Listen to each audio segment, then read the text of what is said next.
Good morning students, welcome to the class. Last class में हमने देखा था कि पार्टीशन फंक्शन को यूज़ करके हमने माध्य ऊर्जा निकाली थी, फिर हम एंट्रोपी निकाल रहे थे, लेकिन किसी रीज़न की वजह से हमारा ये टॉपिक कंप्लीट नहीं हो पाया था। तो आज हम इसे कंप्लीट करते हैं और इसके बाद हमारी ये यूनिट भी कंप्लीट हो जाएगी। सो हमने पार्टीशन फंक्शन का ये फॉर्म देख लिया था। लास्ट क्लास में हमने डिस्कस किया था कि पार्टीशन फंक्शन को हमने इस फॉर्म में किस तरह से लिखा है। आई थिंक वो हमें क्लियर हो गया होगा। सो अब हम क्या करते हैं, इसका लॉग लेते हैं। So log z is equal to log ओम ई।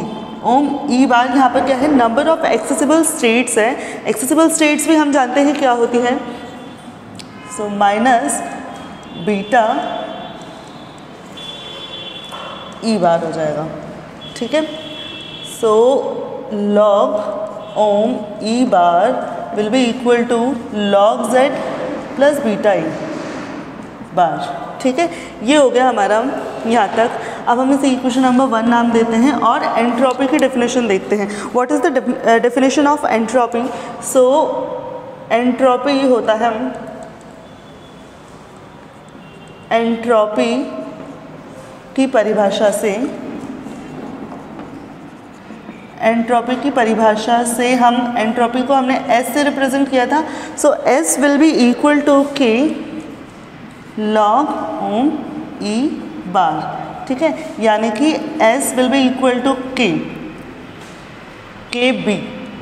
के बी से दर्शाएंगे हम बोल्ट्जमैन कांस्टेंट को। सो के बी, इसकी जगह पर हम इक्वेशन नंबर 1 से इसे इक्वेशन नंबर 2 लिखें।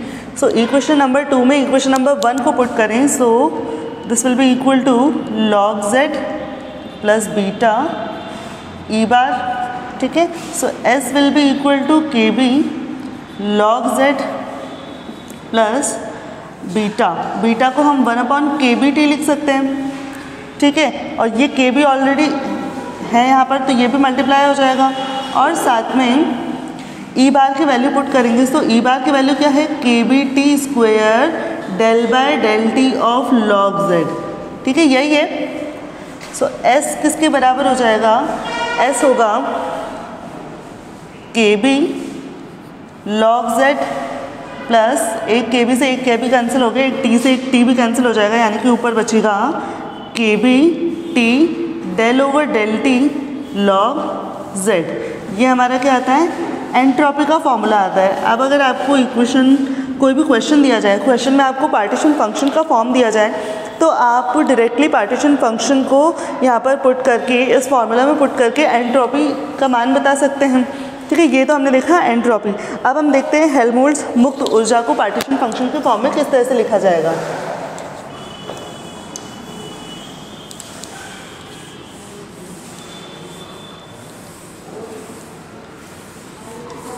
हेल्महोल्ट्ज़ मुक्त ऊर्जा को देखते हैं। देखिए ये हेल्महोल्ट्ज़ मुक्त ऊर्जा, ये सब क्या है, एक तरह के थर्मोडायनामिक वेरिएबल्स हैं। इनको अभी हम शॉर्ट में इसलिए देख रहे हैं क्योंकि ये हमारे नेक्स्ट यूनिट में आने वाले हैं। सो नेक्स्ट यूनिट में हम इसको बहुत ही अच्छे से डिटेल में स्टडी करेंगे, तो हमको वहाँ पर बिल्कुल क्लियर हो जाएगा कि हेल्महोल्ट्ज़ मुक्त ऊर्जा क्या होती है, एंट्रोपी क्या होती है, गिब्स मुक्त ऊर्जा क्या होती है, सब कुछ हम अच्छे से समझ लेंगे नेक्स्ट यूनिट में। तो यहाँ पर हम फटाफट से इसको देख लेते हैं। हेल्महोल्ट्ज़ मुक्त ऊर्जा। सो हेल्महोल्ट्ज़ मुक्त ऊर्जा की डेफिनेशन क्या है? हेल्महोल्ट्ज़ मुक्त ऊर्जा की डेफिनेशन है, इसको F से हम रिप्रेजेंट करते हैं। F is equal to E bar minus T S, ये इसकी डेफिनेशन है। ई बार माध्य ऊर्जा हो गई है, टी टेम्परेचर हो गया, एस एंट्रोपी हो गई है। सो F is equal to E बार की वैल्यू अगर पुट करें, ई बार की वैल्यू क्या है, k T square del over del T log z minus T, और s की वैल्यू जो हमने ऊपर से पुट करी है। सो s की वैल्यू क्या है, s की वैल्यू है k log z plus t k B T del over del T log z, ठीक है। ये हो गई है। अब जब हम इसे ओपन करते हैं, ब्रैकेट को ओपन करते हैं, तो ये पार्ट और ये पार्ट आपस में कैंसिल हो जाता है, यानी कि हमारे पास f क्या बच जाता है, के बी है यहाँ पर भी, ठीक है, के बी है, बोल्ट्जमैन कांस्टेंट है। सो हमारे पास बच जाता है माइनस के बी टी लॉग Z, ये हमारे पास आ जाता है हेल्महोल्ट्ज़ मुक्त ऊर्जा का मान। सेम वही प्रोसीजर है, अगर पार्टीशन फंक्शन का मान आपको दिया गया है तो Z की वैल्यू यहाँ पर पुट करिए और हेल्महोल्ट्ज़ फ्री एनर्जी F की वैल्यू आप फाइंड आउट कर सकते हैं। ठीक है, आगे देखते हैं दाब।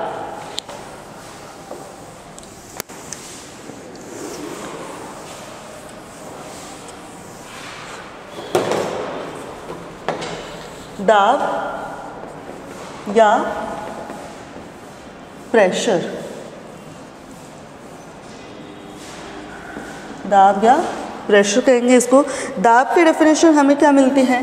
दाब की डेफिनेशन है minus del F over del V. V के साथ में वी के रिस्पेक्ट में इसका डिफ्रेंशिएशन करना है एट कांस्टेंट टेम्परेचर।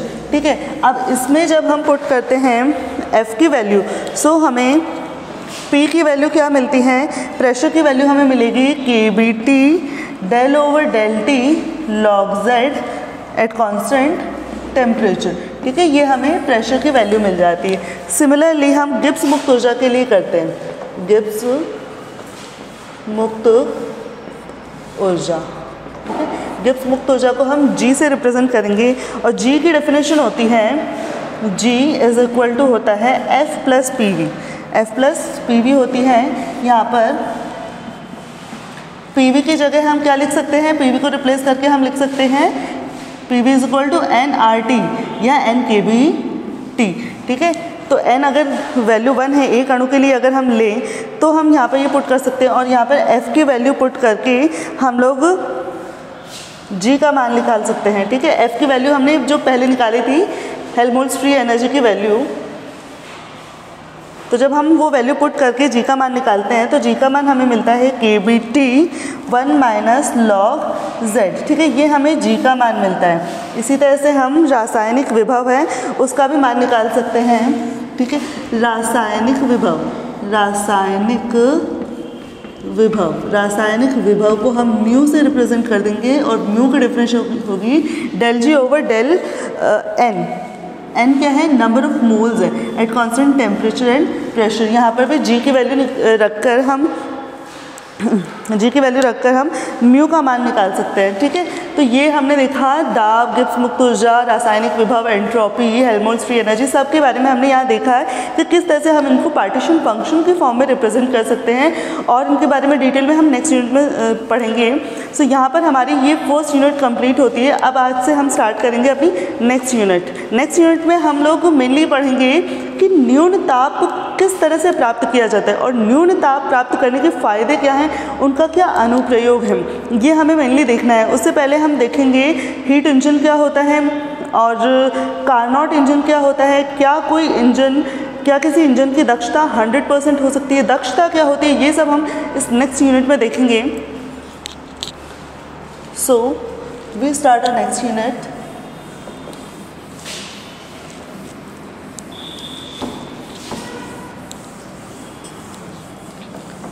देखिए, नेक्स्ट यूनिट में हमारा पहला टॉपिक रहेगा हीट इंजन। लेकिन हीट इंजन को समझने से पहले हमें एक और टॉपिक समझना होगा, तभी हम हीट इंजन को अच्छे से समझ पाएंगे।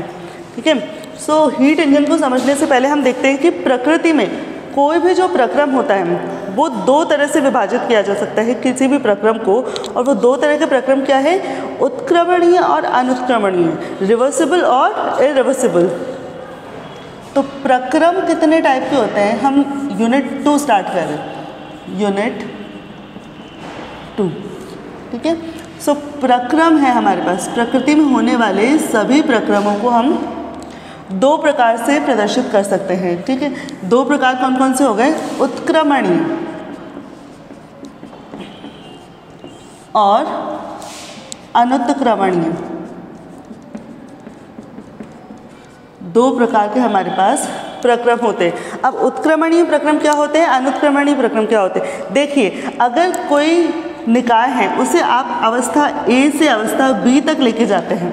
ठीक है, मान लीजिए इस पाथ को फॉलो करके आप अवस्था ए से अवस्था बी में पहुंचते हैं निकाय की। यदि मैं इन सभी बाह्य जो भी अवस्थाएं हैं पी टी वी, इन सभी अवस्थाओं को क्या रखूं? नियत रखूं और अगर मैं वापस इसी पाथ को फॉलो करते हुए आऊं ठीक है। तो मैं वापस अगर ए पर ही पहुंच जाऊं, इस ए अवस्था में पहुंच जाऊं, तो इस प्रक्रम को मैं क्या कहूँगी? उत्क्रमणीय प्रक्रम कहूँगी। और यदि मैं ए अवस्था पर ना पहुंचूं और किसी मान लीजिए ए प्राइम अवस्था पर पहुंच जाऊं, तो इसको मैं क्या कहूँगी? अनुत्क्रमणीय प्रक्रम कहूँगी। यानी कि यदि किसी निकाय की बाह्य भौतिक अवस्थाओं को नियत रखा जाए तो रिवर्स प्रक्रम में यानी कि विपरीत क्रम में यदि निकाय उन सभी अवस्थाओं को फॉलो करे जिनसे वो प्रत्यक्षतः गुजरा था, तो ऐसे प्रक्रम को क्या कहेंगे? उत्क्रमणीय प्रक्रम कहेंगे। ठीक है। अब इसे हम किस तरह से दर्शा सकते हैं?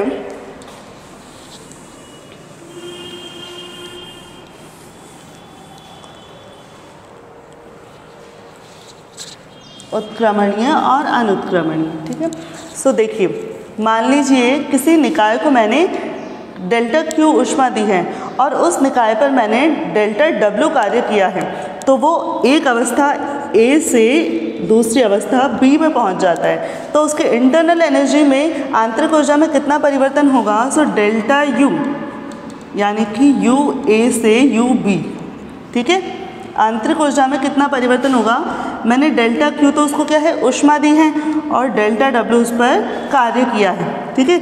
ये इक्वेशन नंबर अगर इसे मैं 1 दूँ, ठीक है। ये मैंने कैसे लिखा है? ऊष्मागतिकी का प्रथम नियम जो है, ऊष्मागतिकी का प्रथम नियम क्या है कि किसी निकाय को दी गई ऊष्मा उसकी आंतरिक ऊर्जा में परिवर्तन करने में और उस पर कार्य करने में खर्च होती है। ठीक है। ये हमारा ऊष्मागतिकी का प्रथम नियम है। इसी नियम से हमने डेल्टा यू किसके बराबर लिखा है? Delta Q minus delta W के बराबर लिखा है। ठीक है। अब मान लीजिए हमने क्या करना है कि अब मान लीजिए हम बी से ए अवस्था में आना चाहते हैं। अब मान लीजिए कोई अवस्था ए प्राइम हमको मिल गई है, हम क्या है? उल्टा चल रहे हैं। अभी हमने ये पाथ फॉलो किया है, अब हम इसका रिवर्स पाथ फॉलो करते हैं। रिवर्स पाथ फॉलो करने के लिए हमें क्या करना पड़ेगा कि यदि मैंने डेल्टा क्यू ऊष्मा पहले दी थी, डेल्टा क्यू ऊष्मा पहले दी थी, तो अब निकाय से डेल्टा क्यू ऊष्मा बाहर निकालनी पड़ेगी, यानी कि माइनस डेल्टा क्यू निकालनी पड़ेगी। माइनस डेल्टा क्यू ऊष्मा बाहर निकालनी पड़ेगी। ठीक है। और इसी तरह से यदि मैंने निकाय पर कार्य किया था, तो अब निकाय द्वारा कार्य करवाया जाएगा, यानी कि माइनस डेल्टा डब्ल्यू करवाया जाएगा। ठीक है। तभी मेरे को क्या मिलेगा? U A prime minus U B, ये अवस्था मिल जाएगी। ठीक है। लेकिन सॉरी, यू बी से हम चल रहे हैं ना, यू बी से चल रहे हैं हम, बी अवस्था से चल रहे हैं और ए प्राइम अवस्था तक पहुंच रहे हैं। ठीक है। अब ये क्या हो जाएगा? माइनस, अगर मैं माइनस कॉमन ले लूँ, so delta Q minus delta W बच जाएगा, अगर मैंने माइनस कॉमन ले लिया है। ठीक है। यानी कि इसको इक्वेशन नंबर 1 से क्या लिखा जा सकता है? U B minus U A prime. ठीक है। इसको इक्वेशन नंबर 1 से क्या लिखा जा सकता है? ये देखिए, U A minus U B लिखा जा सकता है, और बाहर क्या है? माइनस साइन है। माइनस साइन है तो जब ये अंदर मल्टीप्लाई होगा तो यू बी से यू बी कैंसिल हो जाएगा, और मुझे क्या मिल जाएगा? U A prime is equal to U A, यानी कि मुझे वही अवस्था फिर से मिल गई है। मैंने क्या किया? उसी पाथ से फॉलो करवाया, यानी कि डेल्टा क्यू ऊष्मा पहले दी थी, तो जब मैं विपरीत क्रम में आऊँगी वापस, तो मुझे डेल्टा क्यू ऊष्मा निकालनी पड़ेगी। यदि मैंने पहले डेल्टा डब्ल्यू कार्य करवाया था, तो अब की बार मुझे विपरीत क्रम में क्या करना पड़ेगा? डेल्टा डब्ल्यू कार्य वापस बाहर लेना पड़ेगा। इसलिए मैंने यहाँ माइनस से रिप्रेजेंट कर दिया है। और अगर मैं इससे रिप्रेजेंट करती हूँ, ठीक है, तो इस पाथ को फॉलो करने पर मुझे क्या मिला? वापस से पहली अवस्था ही मुझे वापस मिल गई है, और इसी को हम क्या कहते हैं? उत्क्रमणीय प्रक्रम कहते हैं। उत्क्रमणीय प्रक्रम कहते हैं। ठीक है। समझ में आया होगा उत्क्रमणीय प्रक्रम क्या होता है। अब हम उत्क्रमणीय प्रक्रम के कुछ एग्जाम्पल्स देखते हैं।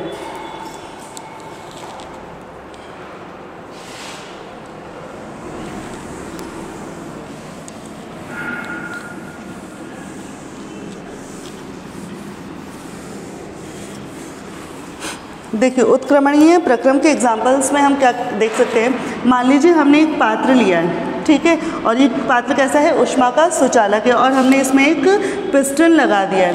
अब मान लीजिए ये क्या है, ऊष्मा का सुचालक है। अब हम इस पात्र में जो पिस्टन लगा है उसको बिल्कुल धीरे धीरे स्लोली ऊपर की ओर खींचते हैं, यानी कि क्या हो रहा है, प्रसार हो रहा है। अब क्या है, ताप क्या होगा, ये पात्र जो है वातावरण के साथ में ऊष्मीय साम्यावस्था में रहेगा, यानी कि इस पात्र का ताप कैसा रहेगा, नियत रहेगा, यानी कि ये कैसा हो रहा है, समतापी प्रसार हो रहा है, समतापी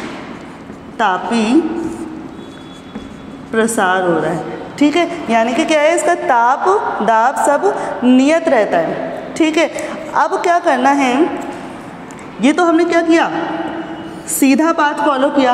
अब हमें उल्टा पाथ फॉलो करना है। उल्टा पाथ फॉलो करने के लिए हमने क्या करना पड़ेगा, इस पिस्टन को हम स्लोली नीचे की तरफ खिसकाते हैं, यानी कि हम क्या करें, संपीड़न करें। जब हम स्लोली खिसकाते हैं तो वातावरण के साथ में क्या होता है, ऊष्मीय साम्यावस्था में होता है, यानी कि क्या होता है, उत्क्रमणीय प्रक्रम में समतापी संपीड़न होता है, समतापी संपीड़न कर रहा है। यानी कि जब मैं स्लोली प्रसार करूं और संपीड़न करूं तो उसमें क्या होता है, निकाय वापस से प्रारंभिक अवस्था में आ जाता है, यानी कि ये क्या हो गया, एक तरह का उत्क्रमणीय प्रक्रम हो गया। तो इस समतापी प्रसार और संपीड़न को मैं क्या कहूँगी, उत्क्रमणीय प्रक्रम कहूँगी, ठीक है। और क्या समझ सकते हैं, मान लीजिए अभी तो क्या था, ये सुचालक था, सुचालक हुआ तो ये कैसा प्रसार और संपीड़न हुआ, समतापी हुआ। अगर मैं इसको सुचालक की जगह कुचालक बना दूं, यानी कि ये वातावरण के साथ में किसी भी तरह का ऊष्मा का आदान प्रदान नहीं कर सकता है। अब अगर इस पिस्टन को मैं स्लोली ऊपर खींचूं, ठीक है, बाहर से ऊष्मा का आदान प्रदान नहीं हो रहा, यानी कि ऊष्मा कैसी हो गई, इस निकाय की नियत हो गई। और जब ऊष्मा नियत होती है तो उससे क्या कहते हैं, हम रुद्धोष्म प्रक्रम कहते हैं। और जब इसका प्रसार किया जाएगा तो उसको हम क्या कहेंगे, रुद्धोष्म संपीड़न कहते हैं। अब क्या, रुद्धोष्म प्रसार कहते हैं, सॉरी। तो ये क्या हो गया, रुद्धोष्म प्रसार हो गया।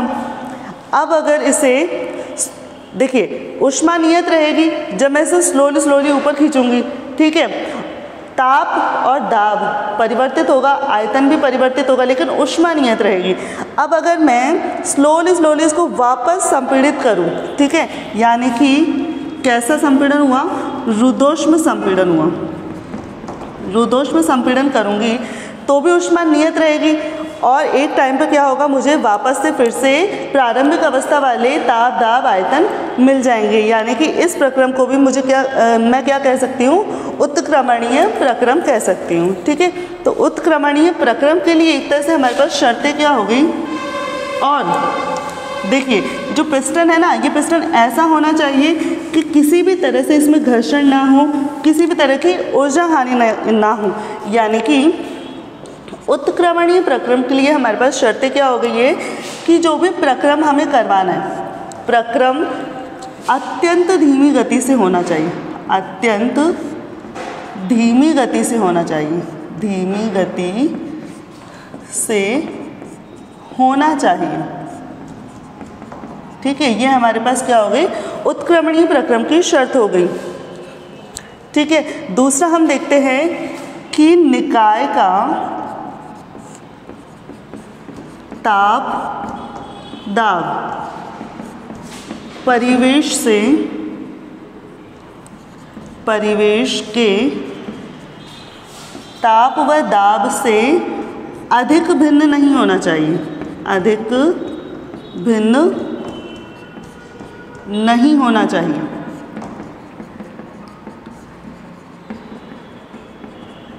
ठीक है। तो हम उसे क्या कहेंगे, उत्क्रमणीय प्रक्रम कहेंगे। और इसकी शर्त क्या होती है कि किसी भी तरह की ऊर्जा हानि नहीं होनी चाहिए, ऊर्जा हानि नहीं होनी चाहिए, ठीक है, इस तरह के प्रक्रम को हम क्या कहें, ये शर्तें हैं उत्क्रमणीय प्रक्रम होने के लिए। अब इसके विपरीत अनुत्क्रमणीय प्रक्रम में क्या होगा कि प्रक्रम कैसा होना चाहिए, तीव्र गति से होना चाहिए। तीव्र गति से यदि कोई प्रक्रम होता है तो उसे हम कहेंगे अनुत्क्रमणीय प्रक्रम, ठीक है। और निकाय का ताप दाब भी परिवेश से भिन्न हो जाएगा और साथ ही साथ ऊर्जा की हानि भी होगी। एक तरह से मान लीजिए जब घर्षण होता है, क्या होता है इसमें, घर्षण होगा, घर्षण के रूप में भी ऊर्जा की हानि हो सकती है। मान लीजिए मैंने किसी बॉल को यहाँ से फेंका, ठीक है, किसी बॉल को यहाँ से फेंका तो उसमें घर्षण है, घर्षण है, इस वजह से क्या होगा कि वो जाकर एक जगह रुक जाएगी, ठीक है। अगर मैं वापस उसी वेग से फेंकूं तो हो सकता है उसमें घर्षण की मात्रा चेंज हो जाए। इस तरह से क्या होता है कि घर्षण के कारण ऊर्जा की हानि होती है, ठीक है, ऊर्जा की हानि होती है और रिवर्स पाथ में फॉलो किया गया जो प्रक्रम होता है वो उत्क्रमणीय नहीं हो पाता है और विकिरण के कारण ऊर्जा की हानि हो सकती है, ठीक है। किसी भी तरह से ऊर्जा की हानि होती है तो वो प्रक्रम हमारा क्या होता है, अनुत्क्रमणीय प्रक्रम होता है। अब इसको समझने के बाद में हम समझते हैं हीट इंजन क्या होता है।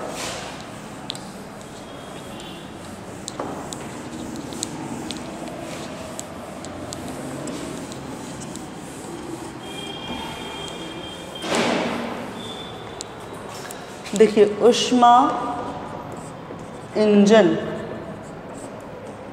ठीक है, ऊष्मा इंजन क्या होता है, ऊष्मा इंजन एक ऐसी युक्ति होती है जो क्या करती है, ऊष्मा को यांत्रिक कार्य में परिवर्तित करती है। क्या करती है ये, ऊष्मा को यांत्रिक कार्य में परिवर्तित करती है, यांत्रिक कार्य में परिवर्तित करती है, ठीक है। और ऊष्मा को यांत्रिक कार्य में परिवर्तित करती है, इसलिए इसको हम किससे दर्शा सकते हैं, दक्षता से दर्शा सकते हैं। यानी कि कोई भी हीट इंजन कब दक्ष माना जाएगा, जब वो अधिक से अधिक ऊष्मा को कार्य में परिवर्तित कर दी। यानी कि जितनी उसने ऊष्मा ग्रहण करी है उतनी ही ऊष्मा को अगर उसने कार्य में परिवर्तित कर दिया तो उसकी दक्षता कैसी हो जाएगी, 100% हो जाएगी। लेकिन आइडियल कॉन्सेप्ट है ये, ऐसा कभी होता नहीं है कि संपूर्ण ऊष्मा किसमें परिवर्तित हो जाए, कार्य में परिवर्तित हो जाए।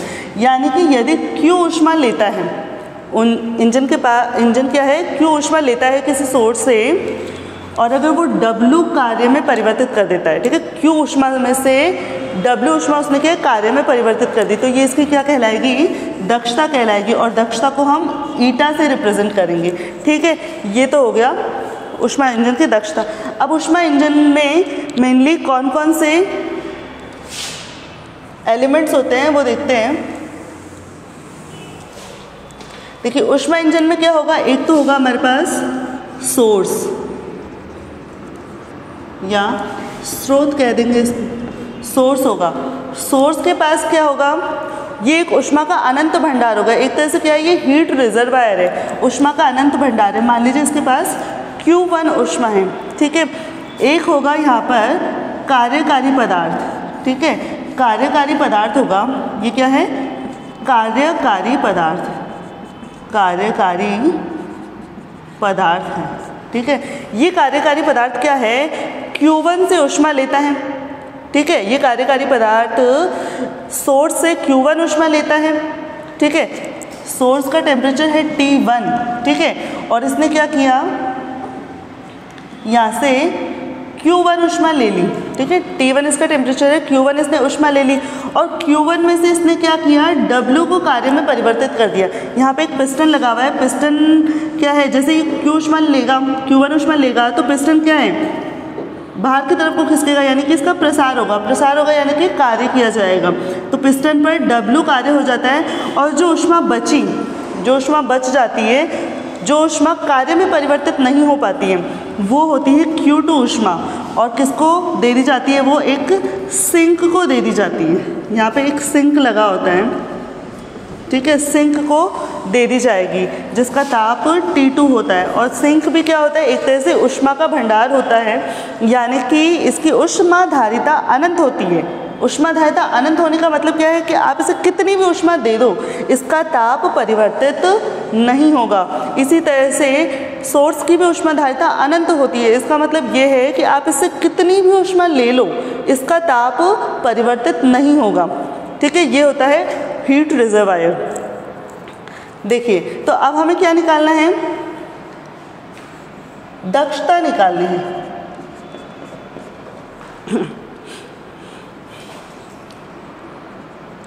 दक्षता ईटा इज इक्वल टू होता है कितना कार्य किया गया Q1 ऊष्मा लेने पर।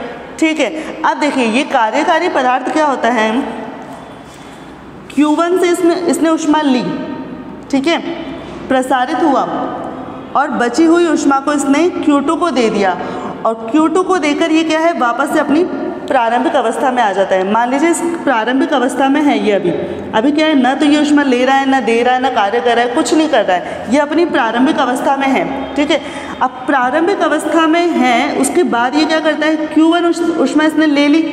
ठीक है, प्रारंभिक अवस्था से ये क्या है, अगली अवस्था में आ गया।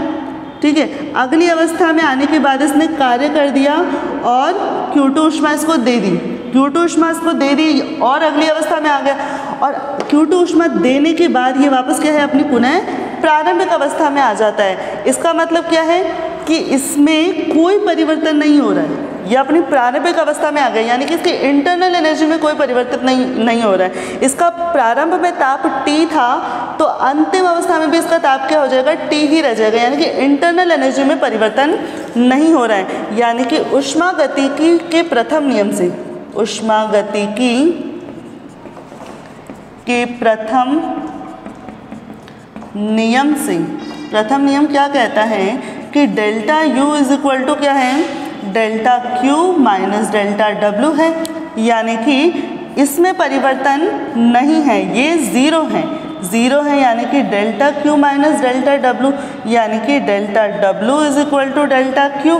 और डेल्टा W किसके बराबर है कि W कार्य किया जा रहा है, और डेल्टा Q किसके बराबर कि Q1 ऊष्मा ली और Q2 ऊष्मा त्याग दी, यानी कि W को मैं किसके बराबर लिख सकती हूँ, Q1 माइनस Q2। यदि मैं इसे इक्वेशन नंबर 1 नाम दूँ, इसे 2 नाम दूँ और इसे 3 नाम दूँ, तो 3 से 1 में पुट करना है हमें।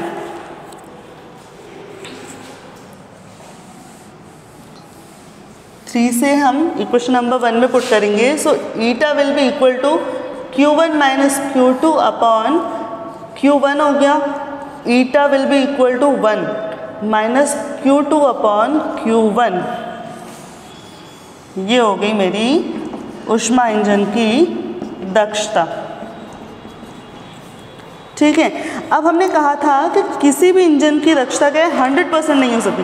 देखिए, अगर इसे मैं परसेंट में चेंज करूँ तो 100 से मल्टीप्लाई कर दूँगी, उसे परसेंट में लिख दूँगी। ठीक है, अब मैंने कहा था कि किसी भी इंजन की दक्षता 100% नहीं हो सकती। 100% होने का क्या मतलब है कि उसने जितनी ऊष्मा ली उतनी ही ऊष्मा को कार्य में परिवर्तित कर दिया, यानी कि सिंक को देने के लिए उसके पास कोई ऊष्मा नहीं रहेगी, यानी कि Q2 का मान क्या होगा, 0 होगा। जब Q2 का मान 0 होगा तो automatically eta will B 100% when Q2 is 0। ठीक है, लेकिन ऐसा पॉसिबल नहीं है। ठीक है, यानी कि Q2 का मान कभी भी 0 नहीं हो सकता है। ये हो गई हमारी ऊष्मा इंजन की दक्षता। आगे हम नेक्स्ट क्लास में देखेंगे कि कार्नोट इंजन क्या होता है और उसे हम किस तरह से रिप्रेजेंट करते हैं और उसकी क्या क्रियाविधि है और उसकी दक्षता क्या होती है, ये हम नेक्स्ट क्लास में देखेंगे। Thank you.